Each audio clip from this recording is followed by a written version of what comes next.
बिस्मिल्लाहिर्रहमानिर्रहीम अस्सलाम वालेकुम students, welcome to our YouTube channel. Hope so खैरियत से होंगे आप लोग। इस वीडियो में हम बात करने वाले हैं CS304 ऑब्जेक्ट ओरिएंटेड प्रोग्रामिंग के असाइनमेंट नंबर 2 है 110% करेक्ट सोल्यूशन, और किस तरह आप चेंजिंग करके अपनी यूनिक बनाओगे वो आप लोगों के साथ शेयर करूंगा। आप लोगों को A to Z इसमें बताऊंगा किस तरह से आपने असाइनमेंट बनानी और किस तरह से आप इसमें 20 के 20 मार्क्स फुल ईजिली ले सकते हो। ठीक है, बहुत सिंपल सी असाइनमेंट है, ज़्यादा मुश्किल नहीं है, लेकिन उससे पहले आपने हमारे चैनल को लाजमी सब्सक्राइब कर लेना है। इस पे आपको डिफरेंट सब्जेक्ट्स के assignment solutions and important updates देखने को मिलती रहेंगी। ठीक है, और सिस्को असाइनमेंट अवेलेबल है पेड में, अगर आपने बनवानी तो वो भी आप बनवा सकते हो और ये असाइनमेंट भी आप बनवा सकते हो। ठीक है, तो हम चलते हैं, फर्स्ट ऑफ ऑल स्टार्ट करते हैं अपने सोल्यूशन की तरफ। जो मेन चीज़ है यहाँ पे वो आपको पता होनी चाहिए कि जो हमारी असाइनमेंट है वो .cpp के फाइल फॉर्मेट में हमने इसको अपलोड करना है। .cpp का जो फाइल फॉर्मेट है वो क्या है, कैसे आप उसको बनाते हो, कैसे अपलोड करते हो वो भी बताऊंगा। और उसके अलावा जो PDF होता है या जिसमें डॉक्यूमेंट होती है, MS वर्ड की फाइल होती है, वो आपने अपलोड नहीं करनी है, अदरवाइज आपको 0 मार्क्स मिलेंगे। और ना ही आपने स्कैन इमेज अपलोड करनी है। ठीक है, उसके बाद इन्होंने हमें बोला है कि आपने C++ कंपाइलर जो है ना वो यूज़ करना है। C++ मतलब कि डीप C++ जो एक सॉफ्टवेयर है वो यूज़ कर सकते हो, या ऑनलाइन भी आप जो W3 स्कूल्स है वहाँ पे भी C++ कंपाइलर है वो भी यूज़ कर सकते हो। ठीक है, अगर वहाँ से फाइल निकल आए .cpp की तो। ठीक है, उसके बाद ड्यू डेट में आपने करना है। और मेन जो चीज़ है यहाँ पे हमारे पास वो ये है कि हमें उन्होंने एक प्रॉब्लम स्टेटमेंट दी है। हमने एम्प्लॉयज़ का डाटा वगैरह जो है ना उसको सेटिंग करनी है, और उसको यानी कि एक तरह से हमने उसकी कैलकुलेशन करनी है। ठीक है, तो यहाँ पे बेसिकली हमारे पास जो प्रॉब्लम स्टेटमेंट है उसमें उन्होंने बोला हुआ है कि हमने क्या बनाना है, you will be modelling an employee management system. एक एम्प्लॉय मैनेजमेंट सिस्टम यानी कि जिसमें हम एम्प्लॉयज़ को मैनेज कर सकें, उनकी सैलरीज को किस तरह से कैलकुलेट कर सकें, उसके लिए हमने एक सॉफ्टवेयर बनाना है जो कि यहाँ पे हम यूज़ करने वाले हैं। ठीक है, अच्छा यहाँ पे देखें उन्होंने एक चीज़ हमें बोली कि हमारे पास 2 टाइप्स हैं, किसकी बोला, एम्प्लॉयज़ की। 2 टाइप्स हैं एम्प्लॉयज़ की, एक है रेगुलर एम्प्लॉयज़ और एक है हॉर्ली एम्प्लॉयज़। ठीक है, बेसिकली रेगुलर एम्प्लॉयज़ में मतलब ये है कि वो बिल्कुल पक्के पक्के एम्प्लॉय हैं, और हॉर्ली एम्प्लॉयज़ में ये है कि वो जितने घंटे काम करेंगे उनको उनके घंटों के हिसाब से पैसे मिलेंगे। ठीक है, अब हम यहाँ पे देखें तो रेगुलर एम्प्लॉयज़ और हॉर्ली एम्प्लॉयज़ जो है ना वो inherited from the employee class in which the employee is an abstract class. ये एम्प्लॉय क्लास से इनहेरिटेड हैं, यानी कि उनसे निकले हैं, और ये एक एब्स्ट्रैक्ट क्लास रखते हैं, जबकि जो रेगुलर और हॉर्ली एम्प्लॉयज़ होते हैं ना वो कंक्रिएट क्लास रखते हैं। ठीक है, ये समझने की ज़रूरत नहीं है, हम इसको आगे कोड में समझेंगे। ठीक है, उसके बाद the salary needs to be calculated for each type of employee. Basically हमने जो दोनों टाइप्स हैं, रेगुलर एम्प्लॉयज़ भी और हॉर्ली एम्प्लॉयज़ भी, उनकी सैलरी को कैलकुलेट करना है, और उसके लिए हमने फंक्शन लगाना है कि वो हम कैलकुलेट कर सकें। ठीक है, तो यहाँ पे देखें इनमें डिफरेंस आपको आइडिया हो जाएगा। रेगुलर एम्प्लॉयज़ जो होता है basically gets a fixed salary, उसकी सैलरी फिक्स होगी, ऑन दी बेसिक सैलरी होगी उसकी जो भी होगी। ठीक है, और उसको अलाउंस मिलेगा जो इनकम टैक्स होगा वो। ठीक है, ये रेगुलर एम्प्लॉयज़ है। जबकि जो हॉर्ली एम्प्लॉयज़ होते हैं उनके पास क्या होती है कि get salaries according to their working hours and hourly rate. उनका जो वर्किंग हावर्स होगा यानी कि वो कितने घंटे काम करते हैं, और पर हावर उनको कितना चार्ज जो है ना वो मिलता है, पे मिलती है, वो हॉर्ली एम्प्लॉयज़ की सैलरीज में इंक्लूड होगा। ठीक है, अब बेसिकली जो एक एम्प्लॉय होता है ना उसके कुछ डाटा मेंबर्स होते हैं। ठीक है, एम्प्लॉय जो होता है उसके कुछ डाटा मेंबर्स होते हैं। फॉर एग्जांपल एम्प्लॉय की आईडी, ठीक है, एम्प्लॉय का नेम क्या है, मतलब कि एम्प्लॉय की एक आईडी होती है ना कि ये आईडी है, ID number, employee ID number. ठीक है, एम्प्लॉय का नेम क्या है और उसकी सैलरी क्या है, ये 3 डाटा मेंबर्स होते हैं एक एम्प्लॉय क्लास के। ठीक है, और अगर हम एम्प्लॉय क्लास के मेंबर फंक्शन की बात करें, ठीक है, यानी कि उसमें जो हम फंक्शंस लगाएंगे जिससे हम उसकी कैलकुलेट करेंगे सैलरी को, और उसके अंदर जो डिफॉल्ट कंस्ट्रक्टर होगा, ये जस्ट 2 मेंबर्स ऑफ फंक्शंस होते हैं ऑफ एन एम्प्लॉय क्लास। ठीक है, उसके बाद जो रेगुलर एम्प्लॉय होता है, अब हमने एम्प्लॉय पहले देखा है, एम्प्लॉय क्लास को देखा है। अब एम्प्लॉय क्लास के आगे 2 टाइप्स हैं, एक है रेगुलर एम्प्लॉयज़, एक है रेगुलर और एक है हॉर्ली एम्प्लॉयज़। ठीक है, रेगुलर जो एम्प्लॉयज़ है बेसिकली हमारे पास इनकी यहाँ पे डाटा जो मेंबर्स होंगे बेसिक हमें पता होता है, जो एक रेगुलर एम्प्लॉय है तो उसकी बेसिक सैलरी होती है, उसके बाद उसको अलाउंसेस मिलते हैं और इनकम टैक्स होता है। 3 और the data members of an employee, regular employee. ठीक है, उसके बाद इसी रेगुलर एम्प्लॉय के जो मेंबर फंक्शंस होते हैं वो जस्ट 2 होते हैं, एक होता है पैरामीटराइज्ड कंस्ट्रक्टर और कैलकुलेट सैलरी। जो कैलकुलेट सैलरी वाला फंक्शन है वो ऑल में सेम आएगा, क्लास एम्प्लॉय में भी, रेगुलर एम्प्लॉय में भी एंड हॉर्ली एम्प्लॉय में भी। ठीक है, जो दूसरे हैं वो चेंज होता है। अब हम यहाँ पे अगर हॉर्ली जो रेगुलर एम्प्लॉयज़ हैं हैं उनकी सैलरी को कैलकुलेट करना है तो उसके लिए हमें फार्मूला उन्होंने दिया है कि salary is equal to basic salary plus उसमें हम अलाउंस जो है ना उनको जमा करेंगे और इस टोटल में से हम इनकम टैक्स जो होगा उसको माइनस कर लेंगे। That is the formula of regular employees, ठीक है। जबकि जो हॉर्डली एम्प्लॉयज़ होगा उसका जो डाटा मेंबर्स होगा उसमें क्या होगा कि नंबर ऑफ हावर्स, वो कितने हावर्स काम करता है, हॉर्डली रेट क्या है, पर हावर कितना उसको आप पे कर रहे हो। These are the data members of an हॉर्डली एम्प्लॉय, ठीक है। उसके बाद हॉर्डली एम्प्लॉय जो होता है उसके मेंबर फंक्शंस होते हैं। There are two member functions of an हॉर्डली employee. First is that parameterised constructor that is similar to the regular employee, और कैलकुलेट सैलरी आ जाएगा that is the similar to of all of the above, ठीक है। उसके बाद यहाँ पे हमारे पास जो सैलरी ऑफ हॉर्डली एम्प्लॉय आएगा उसमें फार्मूला उसका सिंपली होगा कि नंबर ऑफ आवर्स, वो कितने घंटे काम करता है, और हॉर्डली रेट यानी कि एक घंटे हम उसको कितना पे करने वाले हैं उसको हम मल्टीप्लाई करेंगे, हमारे पास उसकी सैलरी आ जाएगी हॉर्डली बंदे की। आपको पता है कि अगर वो 10 घंटे काम कर रहा है और हम उसको हर घंटे का 50 रुपये दे रहे हैं, दैट सिंपली कि उसका 500 बन गया, ठीक है। सिंपल इतना ही बनेगा, ठीक है, इतना ही बनेगा, ठीक है।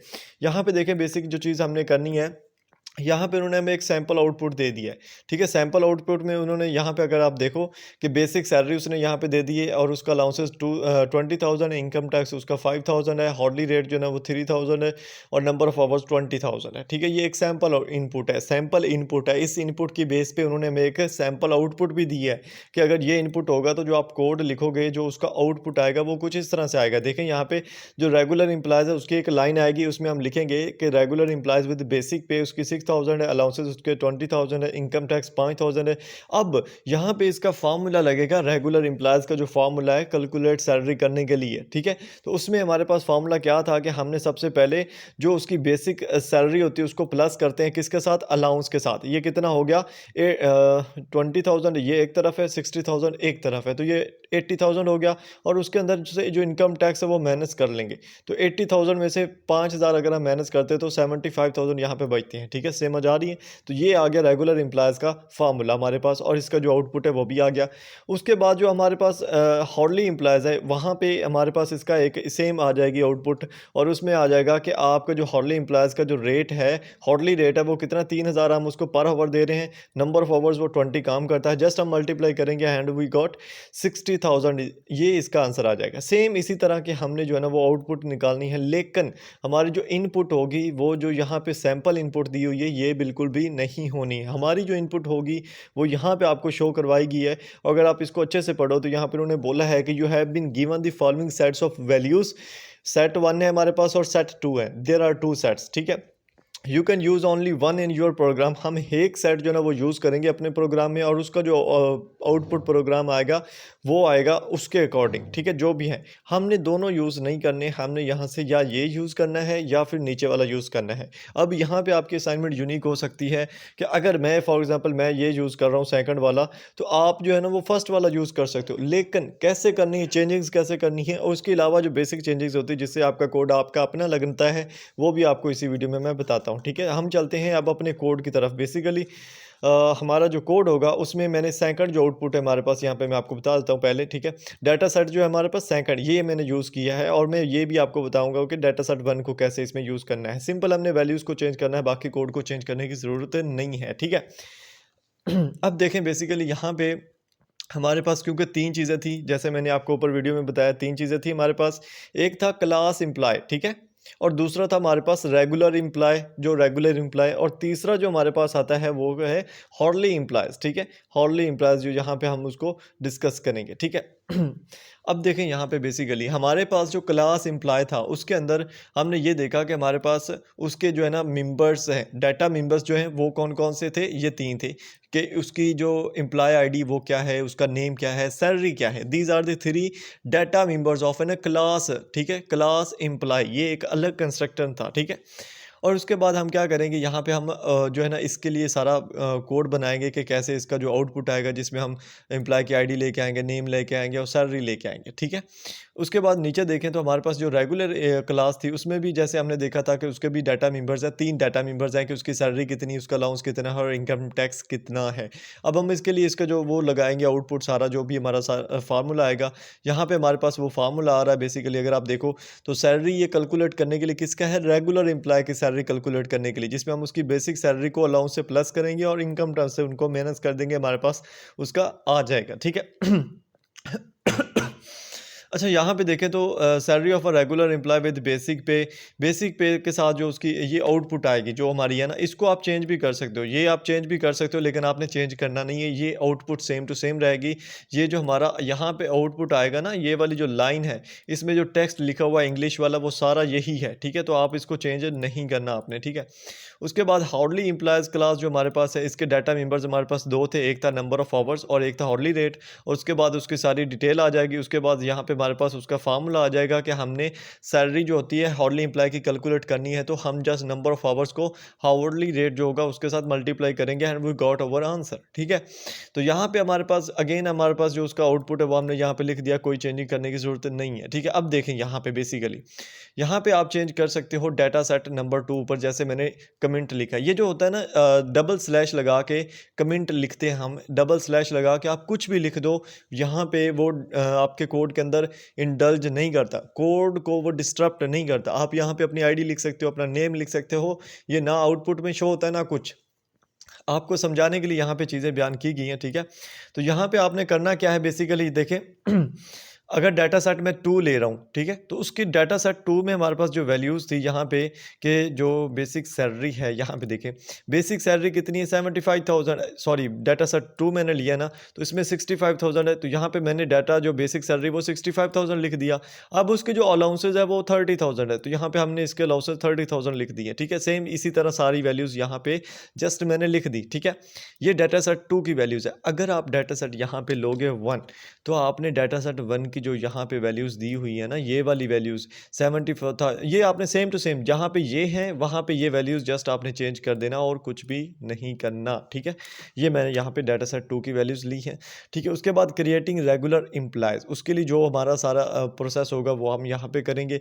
उसका नेम हम लिख सकते हैं, ठीक है, ये फ़र्ज़ी नेम है, ठीक है, इनको आप कुछ भी लिख सकते हो। यहाँ पे आप अपना नेम लिख दो, बेटर है, ठीक है, अपना नेम लिख दो, बेटर है, कोई इशू नहीं। लाइक फॉर एग्जांपल मैं अपना नेम लिख देता हूँ, ठीक है। अब ये आउटपुट में नहीं आ रहा, लेकिन आपके कोड को यूनिक बना रहा है, ठीक है। तो यहाँ पे आप अपना नेम लिख दो सिंपली, ठीक है।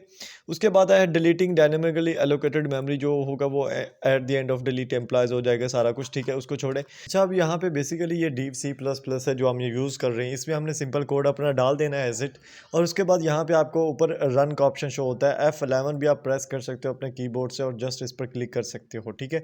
अब देखें जो डाटा सेट 2 है हमारा, उसकी यहाँ पे हमें उन्होंने आउटपुट दे दी। अब हम अपने जो डाटा सेट 2 है उसके साथ इसकी मज़ीद जो आउटपुट है उसको मज़ीद जो है ना वो मैच कर लेंगे यहाँ पर। यहाँ पे मैं जाता हूँ, इसको नीचे करता हूँ, डाटा सेट 2 की जो वैल्यूज़ है उनके साथ कर लें ताकि हमें पता चले कि हमारा कोड राइट है या नहीं, ठीक है। Basically salaries of regular employees जो थी वो विद बेसिक पे वो इतनी है, यहाँ पे भी हमने इतनी डाल दी। उसके बाद अलाउंसेज है वो भी हमने डाल दिए, उसके बाद इनकम टैक्स है वो भी हमने डाल दिया और फार्मूला लगाया। फार्मूला क्या है हमारा, बेसिक सैलरी प्लस अलाउंसेज मनफी उससे हमने कर देना है इनकम टैक्स को, हमारे पास 89,000 आ जाएगा, ठीक है।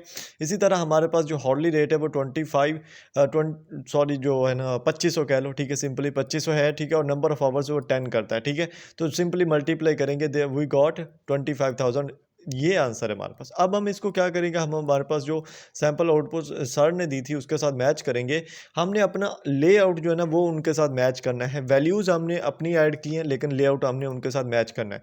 यहाँ पे अगर आप मैच करो इसका और इसका, बिल्कुल लेआउट बिल्कुल सिंपल है, सादा है और बिल्कुल सिमिलर है, ठीक है, और नीचे वाले का बिल्कुल सिमिलर है, ठीक है, कोई इनमें आपको डिफरेंस देखने को नहीं मिलेगा, ठीक है। सिर्फ डिफरेंस क्या है, हमारी वैल्यूज़, बाकी जो हमारा फॉर्मूला है वो भी बिल्कुल सही वर्क कर रहा है, हमारी वैल्यूज़ भी राइट है, तो ये हमारा आंसर क्या है, बिल्कुल राइट है। अब देखें आपके पास आउटपुट भी आ गई, आपके पास कोड भी आ गया, ये वाला कोड, ठीक है। अब जो .cpp की फ़ाइल है वो कौन सी, बहुत सारे स्टूडेंट बोलते हैं कि हमारे ना मोबाइल में .cpp की फ़ाइल ओपन नहीं होती, तो जब तक इसका आपके उधर कोई सॉफ्टवेयर नहीं होगा ये ओपन नहीं होती, ठीक है। बेसिकली यहाँ पे .cpp की फ़ाइल आई थिंक यहाँ पे आ गई होगी, या शायद मैं यहीं पे कहीं सेव कर दी है, ठीक है, अब मुझे समझ नहीं आ रही, हाँ ये वाली, ठीक है।